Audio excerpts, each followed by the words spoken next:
वैसे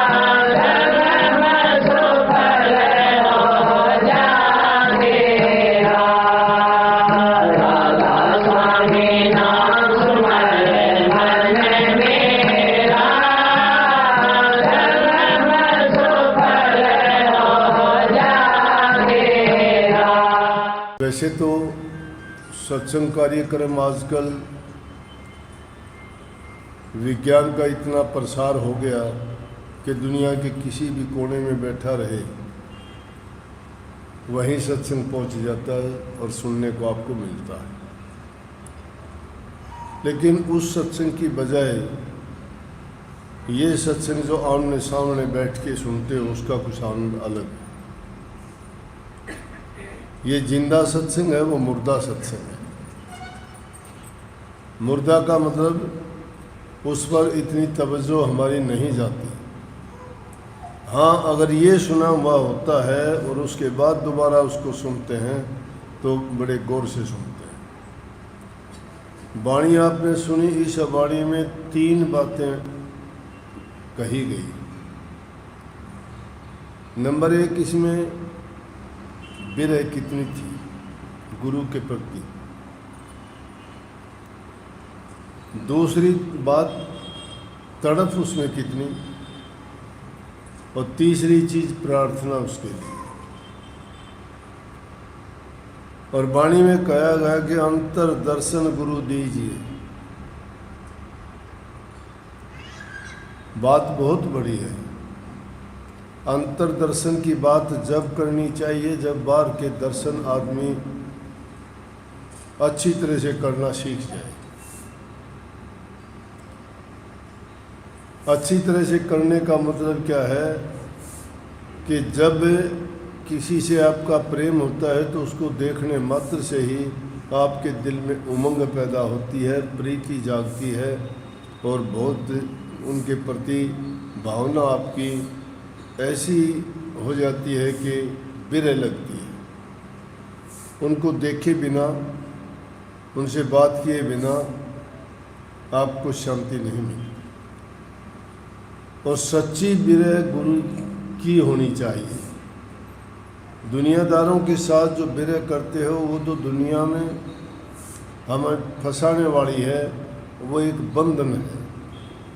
लेकिन सतगुरु से जो विरह लगती है वो हमें फंसाने वाली और बांधने वाली नहीं है। क्यों? सतगुरु खुद निर्बंध है और उस निर्बंध के साथ हम प्रीति जोड़ते हैं तो हमें भी निर्बंध कर देगा। दुनियादारी के लोग दुनिया के कामों में बंधे हुए हैं, जकड़े हुए हैं। तो उनसे जकड़े हुए इंसानों से के पास है तुम अगर जाओगे तो वो तो तुम्हें उस जकड़न में ही फंसा देंगे। तो सच्ची विरह वो है जो गुरु से लगन लगाई है। और गुरु नाम है किसका? गुरु नाम ज्ञान का है। गुरु नाम अंधकार के दूर करने वाले का है। गुरु नाम भ्रमों का विनाश करने वालों का है। गुरु का काम आडंबर और पाखंड से बचाने का है। गुरु का काम जीव को निज देश में ले जाने का है। और निज देश में ले जाने के लिए ही शिष्य गुरु से प्रार्थना करता है कि मुझे अंतर दर्शन दीजिए। और अंतर दर्शन क्यों मांगता है? कहता है कि इस दुनिया के बारे में मुझे पता चल चुका है। ये दुनिया मतलब की है। ये दुनिया के नाते सिर्फ स्वार्थ के हैं। दुनिया में जितने भी लोग, जितने भी हमारे मित्र प्यारे हैं, सब के सब अपने मतलब के लिए प्रीति करते हैं। जब मतलब नहीं होता तो कोई किसी से प्रीति नहीं करता। जब उनका स्वार्थ पूरा हो जाता है सब छोड़ के चले जाते हैं।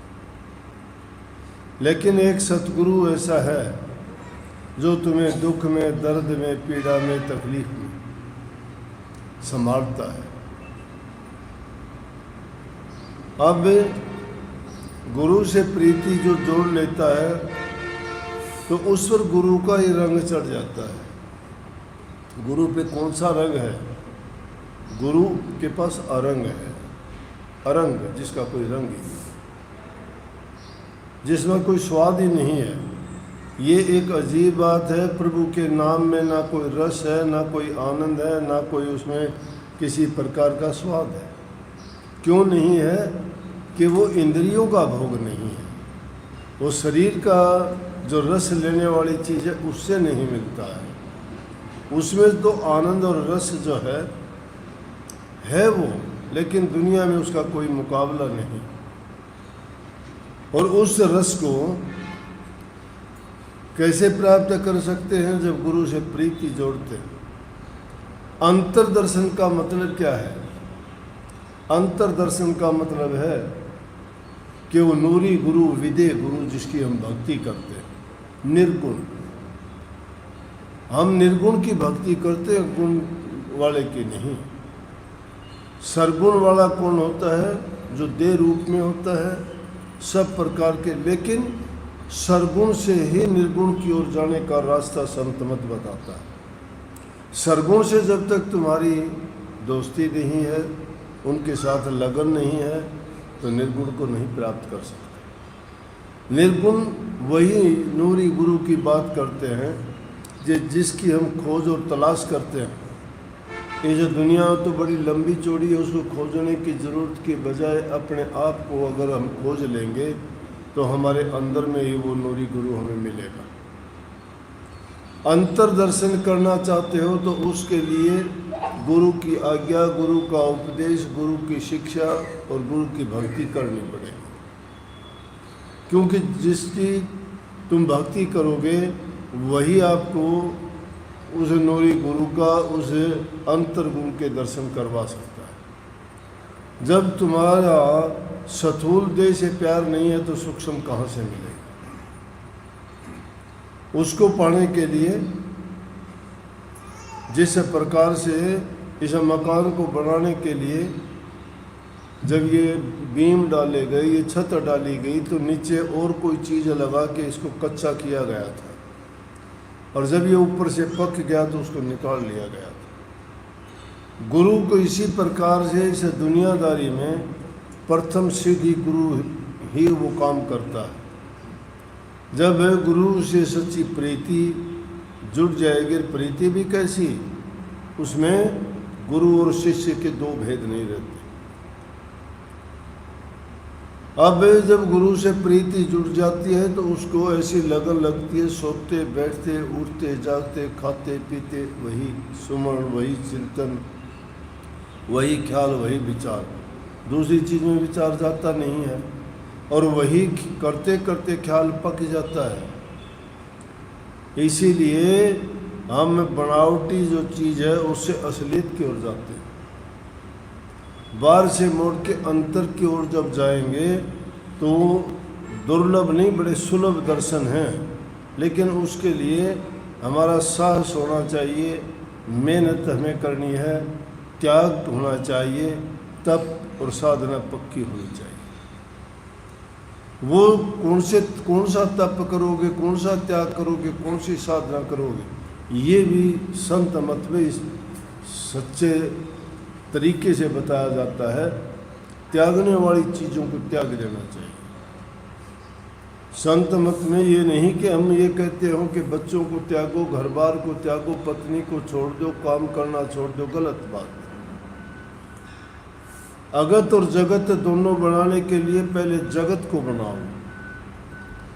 जब तक इंसान कोई कर्म काम नहीं करता है, रोजी रोटी अपना नहीं कमा के खाता है, दूसरे पर भार बन जाता है, और दूसरे पर भार बना हुआ इंसान उसका कर्जदार बन जाता है।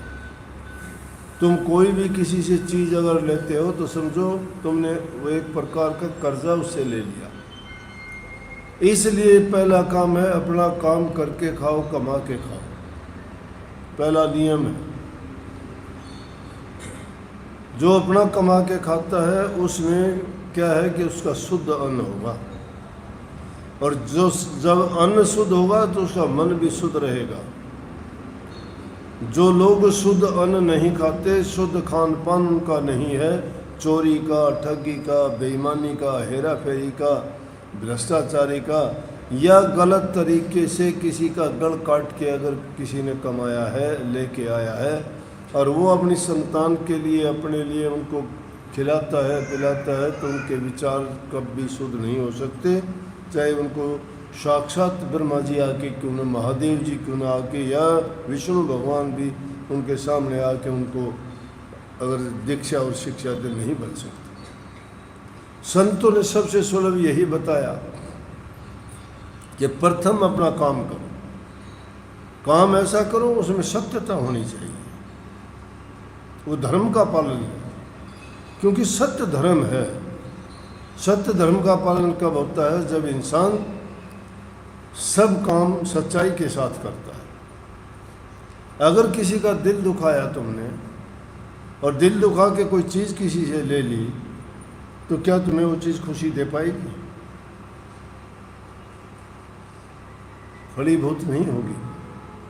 अगर किसी ने तुम्हें खुश होके एक दाना भी अगर दिया, तो मैं कहता हूँ वो तुम्हारा ऐसा काम करेगा। बीमार को दे दिया तो दवाई का काम करेगा, कमज़ोर को दे दिया तो उसको जो है ताकतवर बना देगा, और उसको अगर किसी भी प्रकार की पीड़ा तकलीफ है तो वो भी उससे दूर हो जाएगी। प्यार में बड़ी ताकत है। छोटा बच्चा कब डॉक्टर के पास जाता है? बुखार होता है, सिर दर्द होता है, पेट दर्द होता है, वो रोना शुरू कर देता है, लेकिन उसकी माँ समझ जाती है क्या बात है, उसको छाती से लगाती है, प्यार से उसको सहलाती है, बिना दवाई दिए भी उसको ठीक कर देती है। पेट में दर्द होता है, हमने देखा उसके पेट चाटने से ही ठीक हो जाता है। प्यार में बड़ी ताकत है। बड़े से बड़े रोग की दवा प्यार है। नफरत बहुत बड़ा रोग है। नफरत जिसके दिल में भर जाती है वो सारा जहर जैसा हो जाता है। जहर है क्या? नफरत, झूठ, कपट और बेईमान। अमृत क्या है? मिठास क्या है? सच्चाई और ईमानदारी, प्रेम।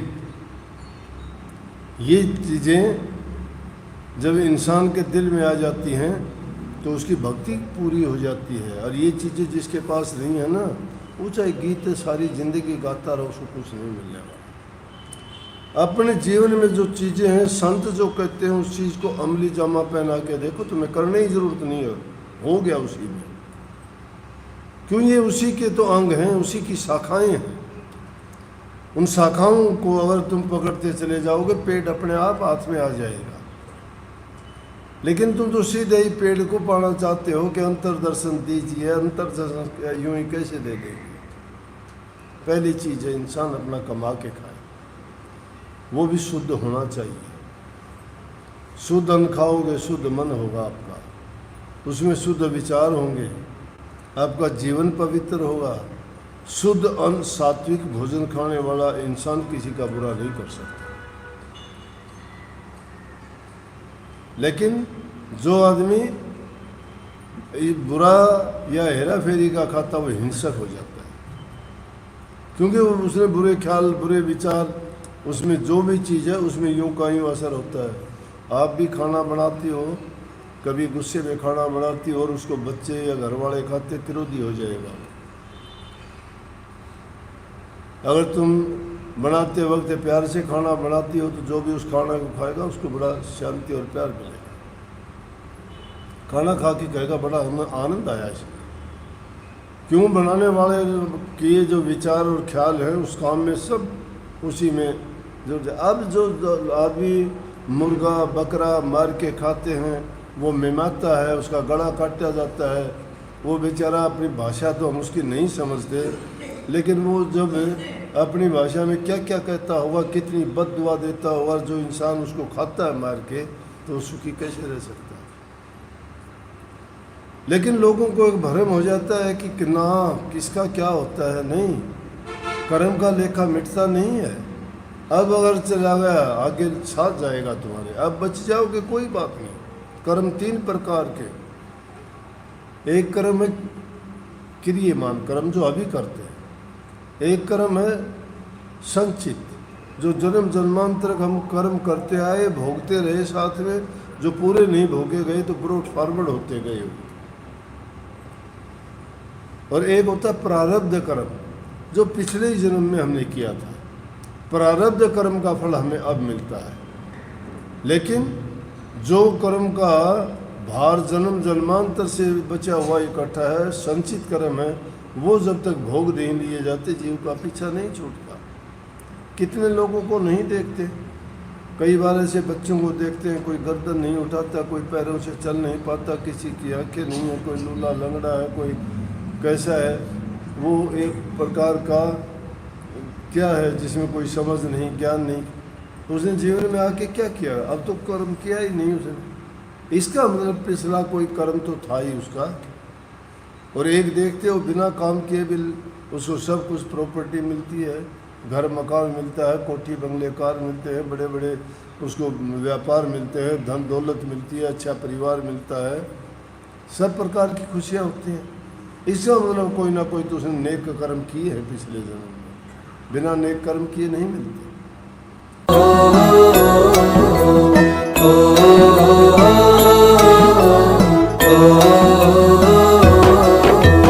चल सतगुरु के धाम हेली, रज दे सारे काम है, लेके उनसे नाम करो तुम, भजन सुबह हो शाम है।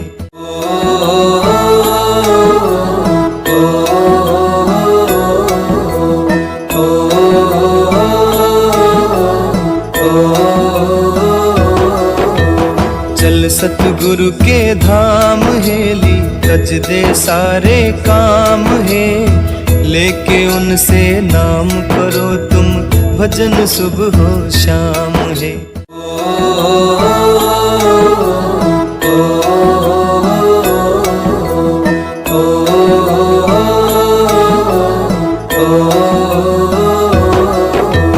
चल सतगुरु के धाम है।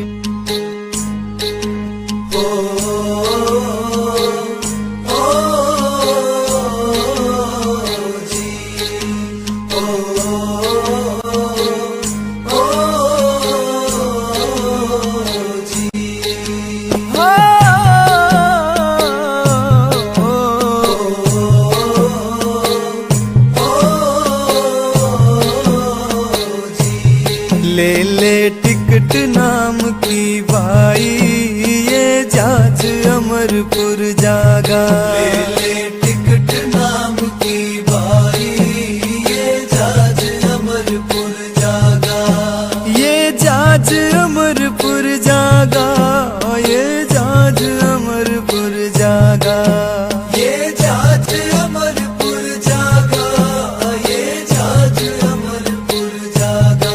ले ले टिकट नाम की भाई, ये जहाज अमरपुर जागा।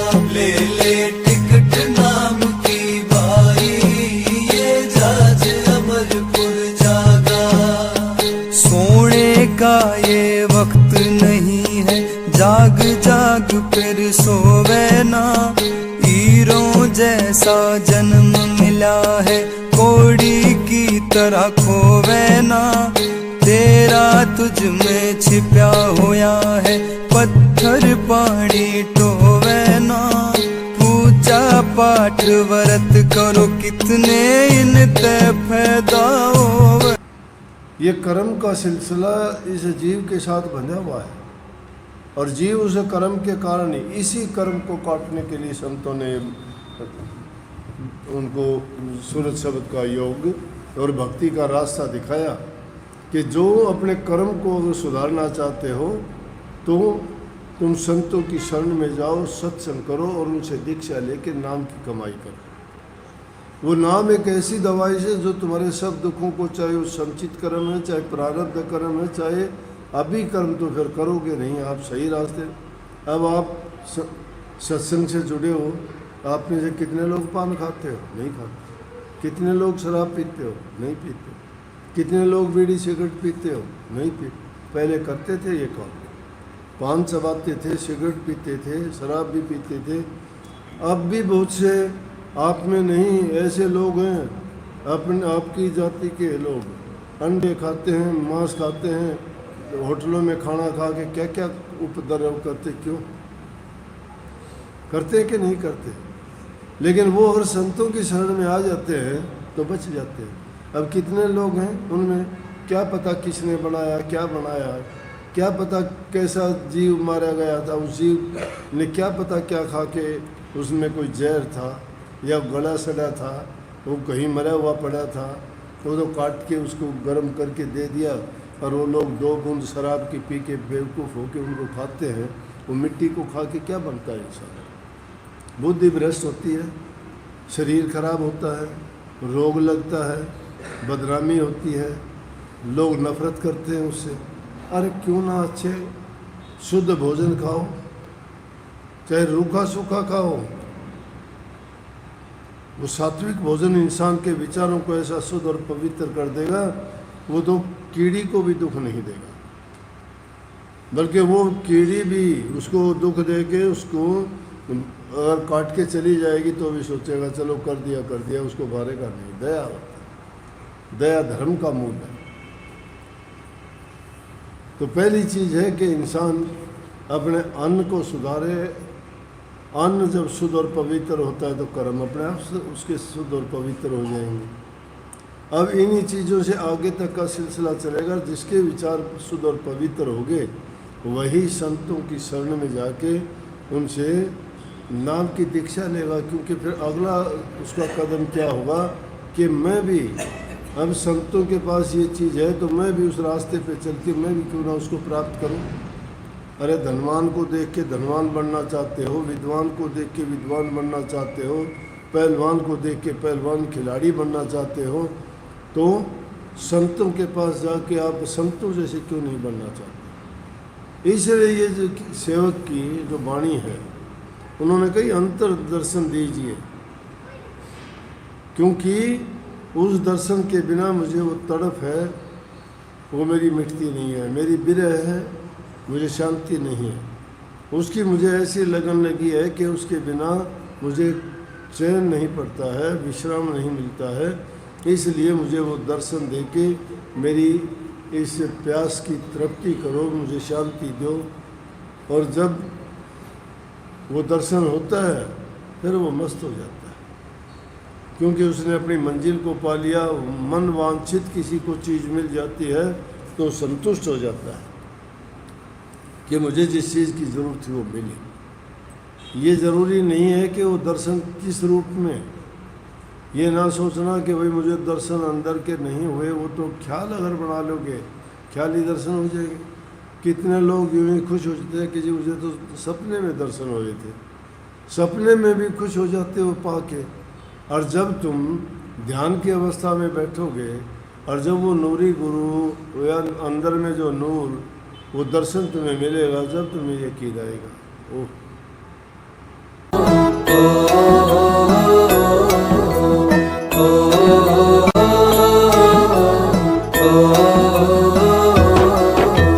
चल सतगुरु के धाम हेली, रच दे सारे काम है, लेके उनसे नाम करो तुम, भजन सुबह हो शाम है।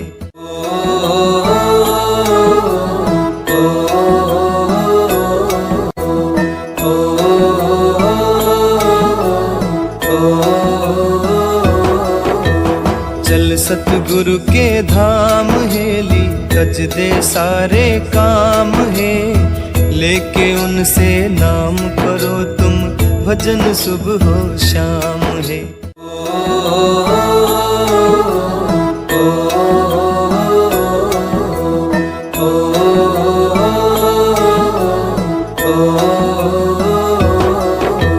चल सतगुरु के धाम हेली, रच दे सारे काम है।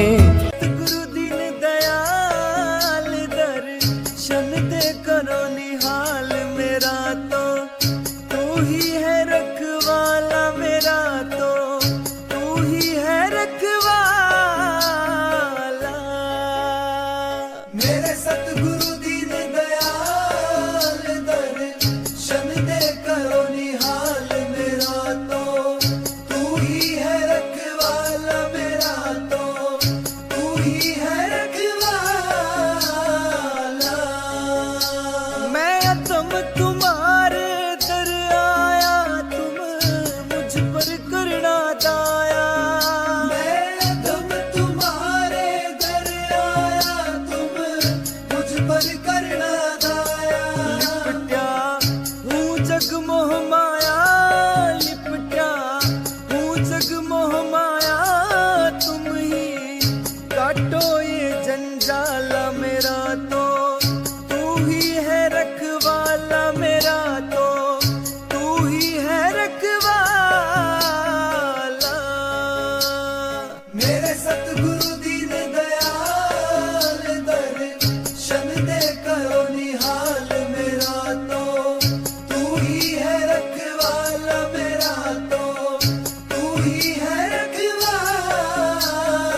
जहां में तू ही है मेरा रखवाला, मेरा तो तू ही है रखवाला, मेरा तो तू ही है रखवाला।